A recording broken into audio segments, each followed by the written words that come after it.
Scientists have a mystery on their hands. Signals from outer space are being detected. But what's causing the unusual sounds, and where exactly are they coming from?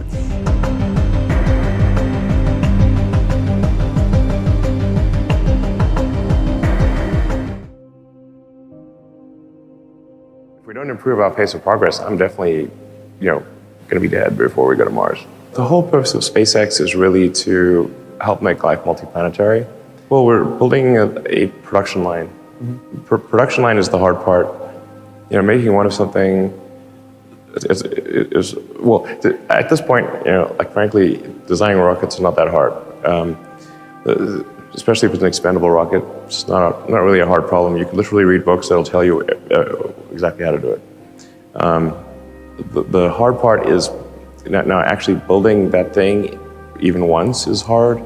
Then building a production line is 1,000% harder. I love that I can unlock my phone with my face, and that Google can predict what I'm thinking, and that Amazon knows exactly what I need. It's great that I don't have to hail a cab or go to the grocery store. Actually, I hope I never have to drive again, or navigate, or use cash, or clean, or cook, or work, or learn. But what if all this technology was trying to kill me?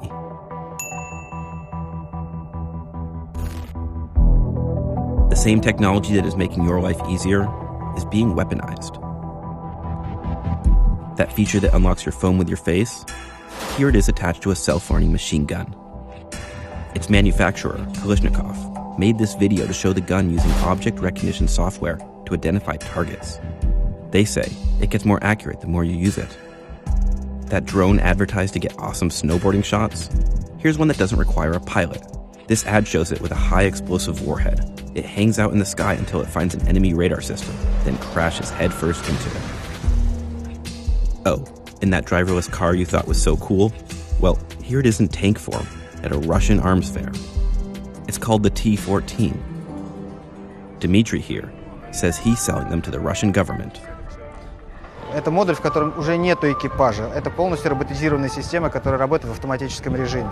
Вчера был подписан твердый контракт с Министерством обороны на поставку 132 таких машин. Первые 9 должны поступить уже в этом году. That contract is part of a trend that's changing the way wars are waged. In a galaxy far, far away, we're talking 500 million light years away, something big is happening, and scientists on Earth can detect it. You sort of think about E.T. and stuff like that. I can't think of a mystery that we've had this enticing in a long time. Tim Paglione, a professor of physics and astronomy at CUNY York College, confirms a recent journal article that hones in on fast radio bursts, or RFBs, is causing a lot of buzz. What we see observationally is there is a bright, very short burst, like milliseconds burst of radio emission from someplace, from something. Paglione pinpoints their origin. In this case, It's in this spiral arm, and that's the localized spot of the FRB.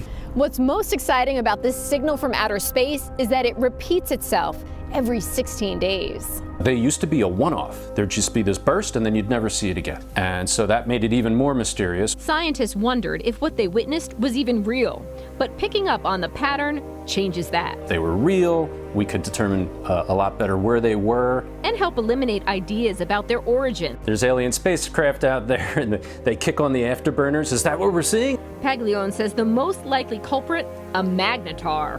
It's what's left after a massive star explodes and collapses in on itself. You've gone from something about 10 times bigger than the sun, which is already 100 times bigger than the Earth, and compressed it down to the size of Queens.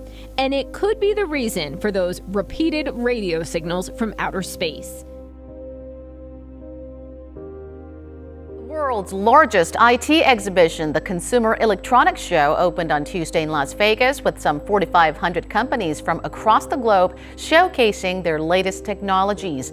And during this year's CES, artificial intelligence technology is at the center of attention, with tech firms showing off their AI-based products. Now AI is actually everywhere for everybody.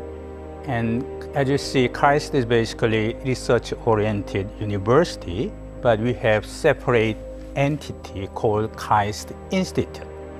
And we have 6 institute right now, and AI Institute is the sixth one. And we have around 70 professors involved. That's actually around 10% of all the KAIST professors. They came from all the 18 different departments.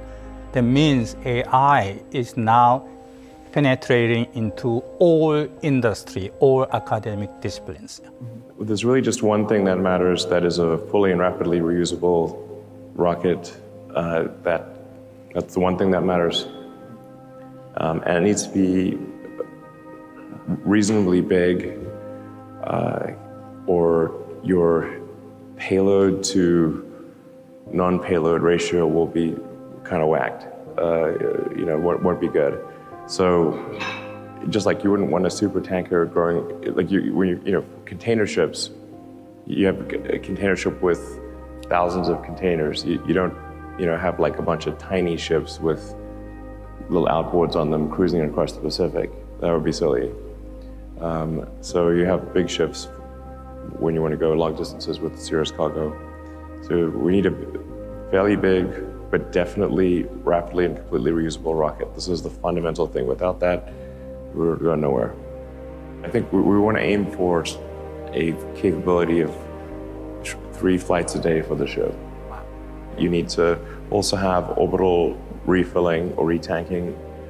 That's fundamental. Because then you can essentially recoup all of your mass fraction delta V in Earth orbit. Ces discussions sont complexes. The words between us of a multidisciplinary approach of endless discussions on subjective notions. Thank you, Mr. President. We are not in a position to make a declaration right now.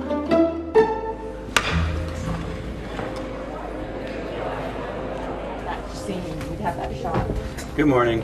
How are you? I'm good. How are you feeling? Oh, I'm fine. Except for the governments, But their do-nothing attitude. We'd like to hear about that. Jody Williams here won a Nobel Peace Prize for her work banning landmines. Now, she is part of the campaign to stop killer robots. Academics attacked the campaign in the beginning years, saying robotics and AI are inevitable. Maybe they are, but applying them to killing human beings on their own is not inevitable unless you do nothing, and we refuse to do nothing. Today, the campaign to stop killer robots is staging a protest outside of the UN. The group is made up of activists, nonprofits, and civil society organizations. The campaign's goal? A ban on all weapons that can target and kill on their own. So far, 30 countries have joined them in supporting a ban, as well as 100 non-governmental organizations, the European Parliament, 21 Nobel laureates, and leading scientists like Stephen Hawking, Noam Chomsky, and Elon Musk, as well as Stuart Russell, and more than 4,500 other AI researchers. Everyone, keep it up now.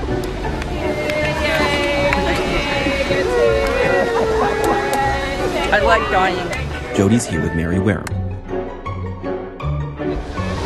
So this is the 6th time that governments have come together since 2014 to talk about what they call lethal autonomous weapon systems. We're going to apologize in advance for the obtuse use of acronyms in this portion of the video. We're not trying to prohibit the use of artificial intelligence. It can be beneficial to humanity. We're pro-robots. We're just anti-killer robots, anti-fully autonomous weapons.